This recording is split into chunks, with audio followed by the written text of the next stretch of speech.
How's everybody doing? Can I grab this? Can I take this off, Tara? I'm gonna move. Got ADHD. I did a lot of methamphetamine before I got clean, so I move a lot. Just real quick before we get into anything, is there anybody in here that is in recovery themselves? Okay, that's important for me because I feed off that energy, right? Like I ain't got DJ Wynn up here, but I can definitely dance better than Rare Breed. So if I start getting loose, it is what it is. But I want to thank you guys for bringing me out here from Arkansas, and I want to thank Tara for the amazing work that you do.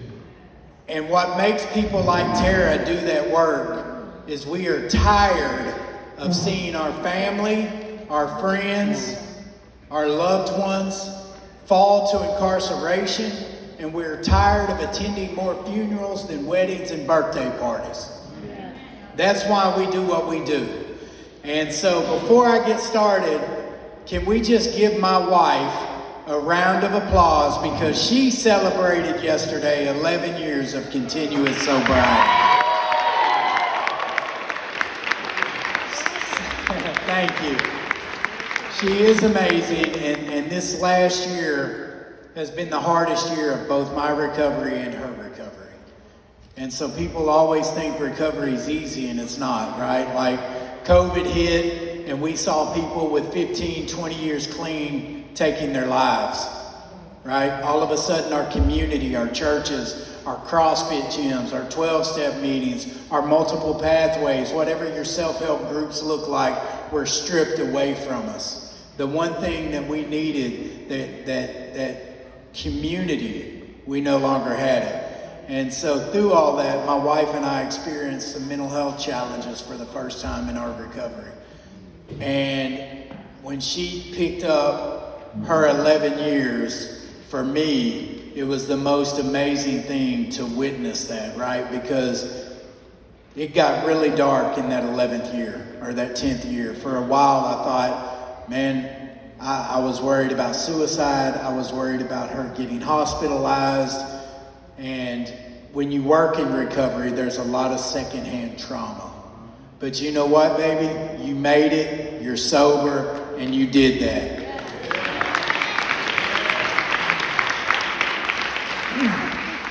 So it's real easy for me to stand up here and tell you what my life looks like today, right?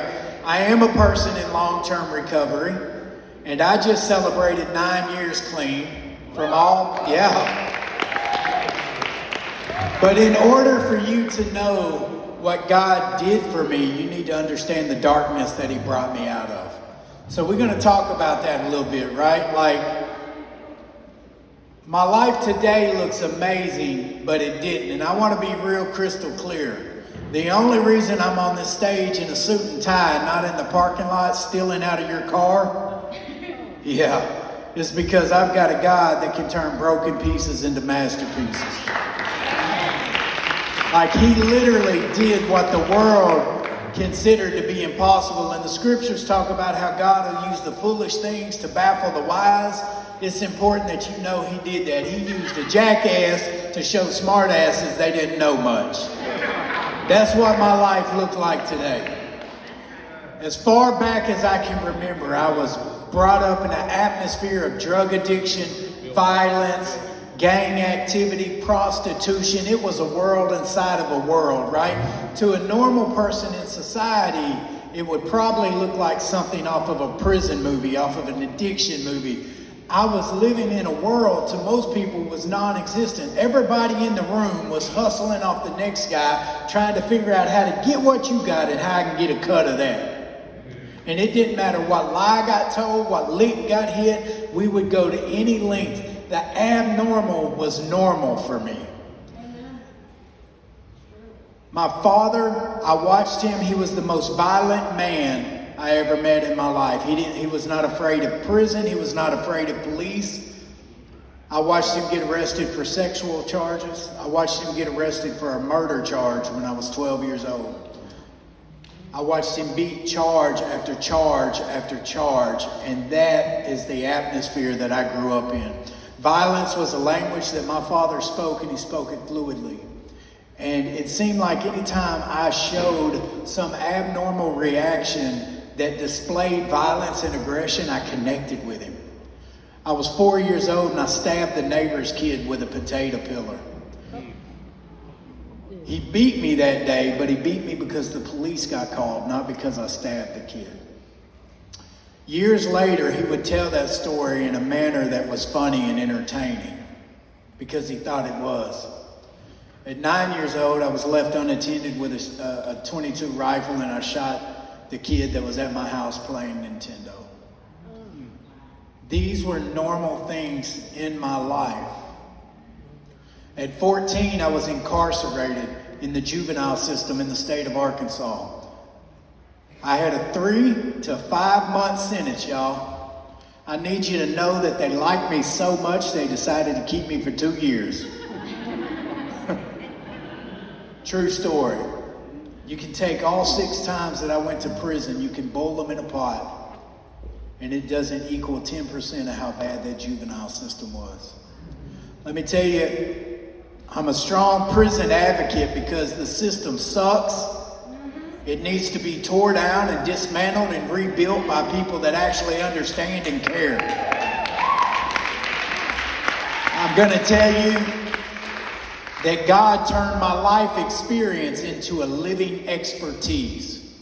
So if you're in here tonight and you understand what I'm talking about, know that you've got a purpose in a fight, that people like you are going to be the key to overcoming the barriers that our population of people face. And so I do this 2 years in training school, and I become an active gang member in a predominant black gang. I'm from North Little Rock. We were all over HBO at the time, multiple times, and it just impacted everything about me. For the first time in my life, when we all got together, that bunch of nobodies from the projects felt like somebody. And all of a sudden, I felt like all the sexual abuse I experienced as a kid, the neglect, the abandonment, the abuse, none of it mattered because I had people who liked me. And all of a sudden, their opinion became more to me than my own self did, right? I cared more about what they thought of me than I did.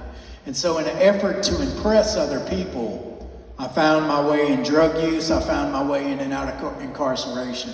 At 17 years old, I was arrested for a drive-by shooting, criminal possession of a prohibited weapon. At 18, I was on a prison bus to Varner in 1995. It would be 38 years old is how old I would be when I stopped doing prison time. I went to prison 6 different times. I spent a total of 13 years in a cage. And I'm going to share some stories with you guys, and I want to tell you this. I'm not telling you this because this is cool. I'm going to be as transparent, as humble as I can be, and I'm going to bust myself open. And I want to tell you that in my addiction, I did the worst things that I could do. One of the worst things that you can do is violate someone's home, enter a home that people worked really hard for. As a working, contributing husband and father today, I know this. And I did that. And I served prison time for it. And I'm going to tell you some stories so that you can know how God was working the whole time. I got up one morning and did what all good people in addiction do. When you can't find a hit, you hit a lick. And I drove 30 miles this way because it was out of the town. I'm going to leave my city and I'm going to cross the town line, Rob, because the police don't know me over there. I'm being smart, right? And so I break in this house and I steal this collection of DVDs. Now back then you had Hastings. It was a bookstore. Y'all know about that? Y'all have Hastings up here? And I go in there and I steal this rare set of cartoon Japanimation movies. And this is back when we had DVDs. For you younger folks, you have to Google those. And I lay them on the table and the man says, it's about $1,600. And I'm like, oh Lord, I'm getting 2 8-balls. Hotel room for a month, I'm good. I get a man my ID, he ain't got enough money in the drawer. He's got to call his manager over, got to get an override. Got to get the money out of the safe. Now, here's the catchy part, y'all. I went over here in another city, and I drove to another city on the other side to sell them. You see what I'm saying? I'm going to go way over here to rob them. I'm going to go way over here to sell them. Now, that's a good plan, right? Come on, recovery people. You know that's a good plan. Well, let me tell you what God did. That manager come over there and he said, man, that's a good DVD. I got that same one. And he turned that page, Tara, and he said, man, where did you get these? I have this same collection. And then he turned the page and he said, hang on, sir, I got to call my house. Out of all the houses I could have robbed and all the 15 stores that I could have went to sell it, I tried to sell that man his own stuff.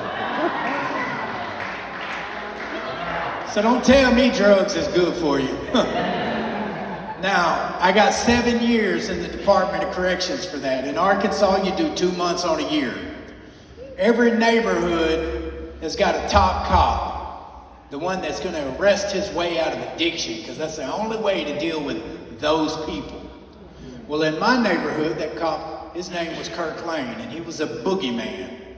Everybody knew him. He was 6 feet something tall. He was bald-headed. He arrested my daddy, my cousins, my friends. We all knew him. When we get so high, any tall person with a bald head, we all scattered. We knew it was him. So I get 7 years. You do 2 months on a year in Arkansas. So that was a 14-month sentence. I go up there. I serve my time. I make parole. They don't offer me any services, Tara. I don't know that I suffer from addiction. I don't know that I'm turning to a chemical problem for a spiritual solution. Right? Like I don't know that the dope is numbing me. And so I do what untreated people in addiction do. I return to my roots and I go back. But this time I'm going to take 2 of my friends because prison taught me how to be tough. Right? And I'm a lazy crook, so you're going to do the carrying out the safe, and I'm going to take a smoke break. So I go way out, 3 counties away this time, because I learned my mistake. And I go way out here, and I break in this house in Scott, Arkansas. I take 2 guys with me, and there's a safe in the house. And they said, man, I said, y'all going to have to get that. They're like, what are you going to do? I said, I'm going to go out here, smoke a cigarette, and I'm going to keep lookout. So I go out here and I'm in these people's carport. This is a retired couple, y'all. God forgive me for the things I've done. And I start smoking this cigarette and I thump it down under the carport. Well, you don't live to be 60, 70 years old smoking cigarettes. So when they seen it, they knew it was mine and not theirs. Guess who come and arrested me for DNA on that cigarette? Kirk Lane, that top cop. So I got busted again doing what I did. They gave me 7 more years. I did 14 months on that 7-year sentence. Now, my parole just went from 7 years to a fresh 7. I do my time, I make parole. They never offered me recovery services. Okay? Now, by now I'm getting older, but this is what I know. Prison is part of the culture of my life. Poverty, prison, generational curses, right? And I come home. This time, I'm not going to do any stealing. I'm going to sell dope. Yeah, it's okay. You can laugh at it. So I live in the projects. My father and I, we were the only white people for 17 blocks. I live on a place called Pike Avenue. I'm fresh out of prison. I got prison ink on both arms. Only white kid on the block. I step out on my front porch in a tank top t-shirt with fresh prison ink, and I sell a gram of methamphetamine to an undercover cop. I was the easiest case ever to identify. Guess who arrested me? Top cop, Kirk Lane. Guess how much time they gave me? 7 years. So I go back, I do the 14 months. Now by now I've been to prison 4 or 5 times. I come home. They never offered me services. my life cycle continues. That's why places and programs like the Hope Dealers are important.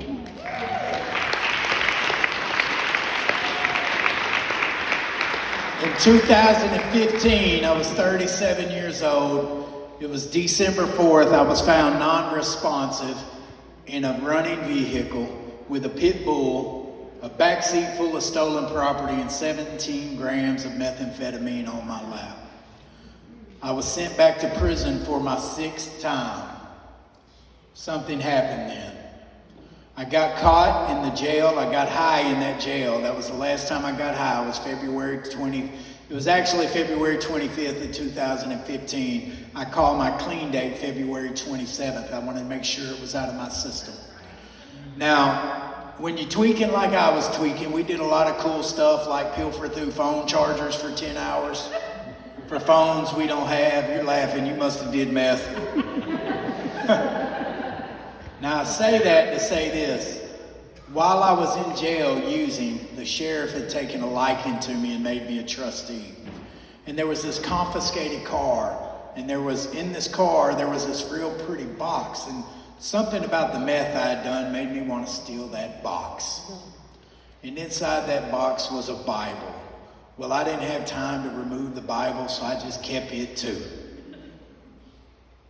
2 hours later, I got a drug test by the sheriff and I got locked in a cell with the Bible that I just stole. 2 days later, I was sent to the Department of Corrections for intake. 17 days. The only thing that I could have in my cell was, guess what? That stolen Bible. And I started getting up and reading a chapter every morning. And I did that through my entire prison sentence. And the Word of God started to manifest in me. The next thing you know, I made parole after 6 trips to prison. I'm going to shorten this up because there's a lot of stuff that happened in between. But what you need to know is when I got locked in that cell with God, something happened that I didn't even know was happening. I came home. I got that 24 hours before I went up for parole, I got a phone call. My supervisor called me. I worked in the hole. I was the isolation porter because I could run different contraband. Are those my bugs? They're part of the presentation. They ride. So I'm in isolation and I'm cleaning up ISO. That's what we call it. And the parole officer calls Tara and he says, "Hey, do you still want to go to this rehab that's willing to accept you?" This rehab had 70 beds, and only 4 of them were for parolees. Miracle number 1. Miracle number 2 was that I made parole after 6 trips to prison with a pending drug charge, and it wasn't a little drug charge. At this point in time, 17 grams of dope was that's a big charge.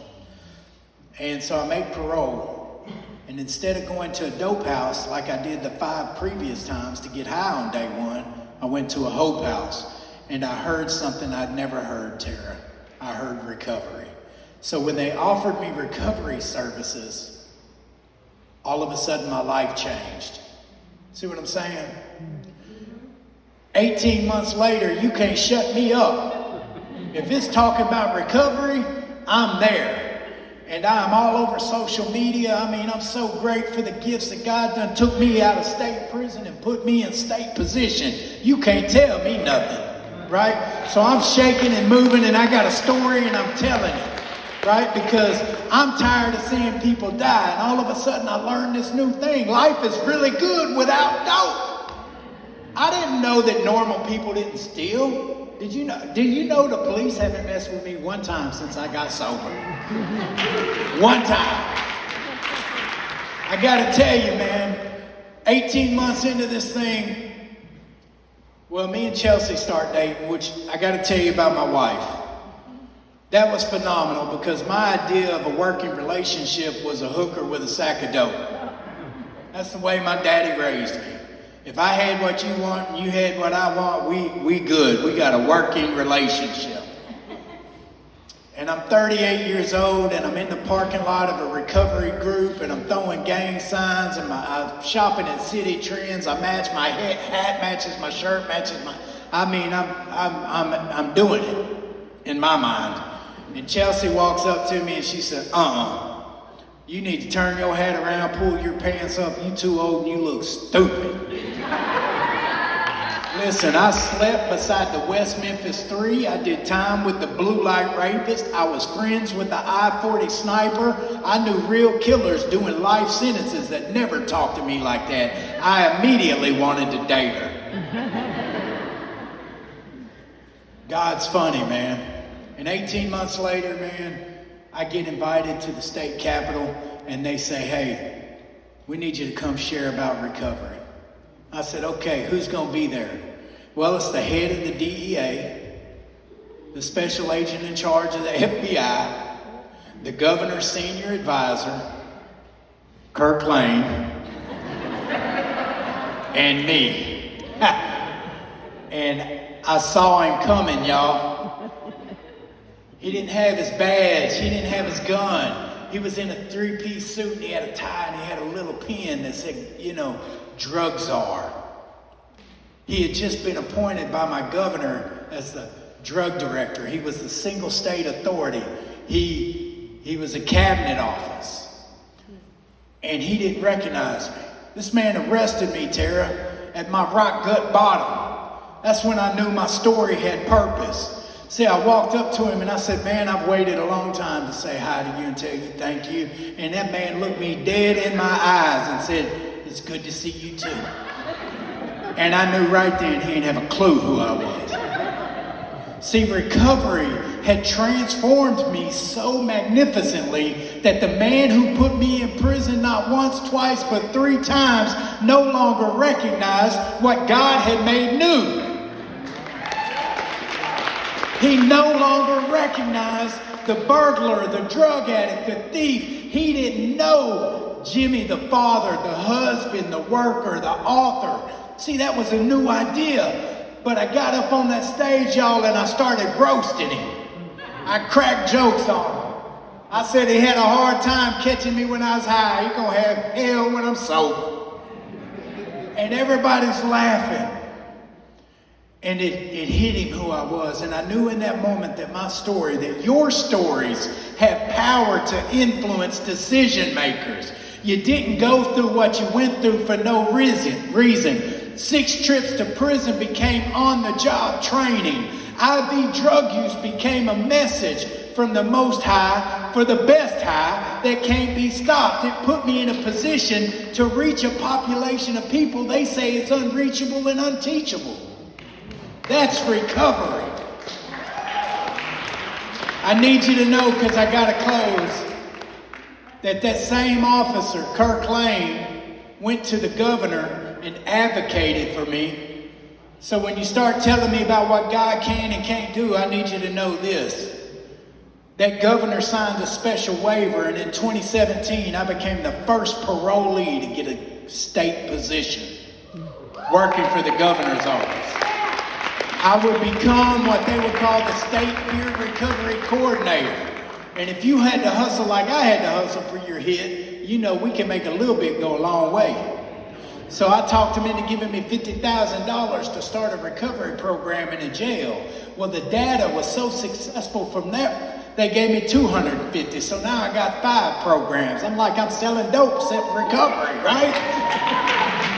And then I said, well, we need to get the results for this. Well, the results came in, and guess what? They gave me a promotion. I went from coordinator to manager, and they gave me more money. And now instead of 5 programs, we got 15. We in emergency rooms, hospitals, recovery houses. We shaking and baking. Anywhere you hear mental health and recovery, you see people in recovery. Next thing you know, a year later, I got another promotion. Guess what? Director of Recovery for the state of Arkansas. Now, along the way, they got mad. They said, you can't be on parole and work for the state. And God said, it's my state. And they said, well, you can't have a felon and work for DHS. It's against policy. And well, God said, it's my policy. So they rewrote the policy. And then they came at me with legislation, Tara. They said it's against the law. You got theft charges. You can't be over there with all this money and Medicaid. And so God said, all law is my law. and we changed state law. House Bill 1433 became the law of the land, saying that people in recovery could and should work in the role of a recovery specialist in state agencies. And then my governor signed it as an emergency bill. It went into play immediately. So I need you to know that 5 years into that position, God called me to do something else, Tara. At the time I turned in my resignation, I had a 10-person staff. I was flying all over the country. I'd influenced laws, policies, procedures from state to state. I created the first model that got national attention. And we were living a life that was unbelievable. And I walked away from all of it. I took a substantial pay cut. Along the way, my wife and I started a men's facility called Next Step Recovery Housing. Yeah. It had 8 men. And then it went to 10 men, and now it's at 40 men. And they're all just like I was. And they're all gang members, and nobody else wants them. And that's who we want, the lost, the least, and the ones nobody wants. And they're amazing guys, and we get some of the most phenomenal results. And my wife would tell me, over my dead body will we leave Little Rock and move to Clarksville. It's an hour and a half, we don't know anybody up there. And I said, yeah, I know. And she said it 100 times if she said it one time.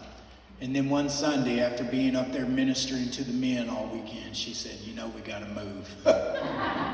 And so we turned our resignation in, we packed up, we packed my son up, and we followed God. And today, I'm a husband, I'm a father, I'm an author, I'm a nationally known speaker that speaks all over the country. God turned that pain and that past into purpose. And so if you're sitting in here and you're in recovery, you need to know that you're not what they said you are. You're not defined by your stigma. You have unlimited potential. You are probably the smartest and most creative population that ever existed. Anytime you wake up homeless and finish the day with an 8-ball in a hotel room, don't tell me you're not innovative. When you're in a prison cell and you're lighting a cigarette with 2 AA batteries in a razor blade, don't tell me you're not creative. And when I can put Justin on one side of the Grand Canyon with a lighter and DJ Wynn on the other side with a pipe, and they find a way to smoke, don't tell me we can't make a way in this world. When they say you can't, you need to remember that God said you can. Thank you, Tara, for bringing me up. I want to encourage you to give to the Hope Dealers Project. They sent you an envelope and they gave you a donation form. And it's important to know that I would not be here today. I wouldn't have a 13-year-old boy that's got a game room and I didn't steal nothing in it if it wasn't for places like the Hope Dealers Project. You can help Tara by giving, because Tara might find the next rare breed, the next DJ Wynn, the next Jimmy McGill may come from Martinsburg, Virginia, man. Thank you for what you do. Thank you, guys.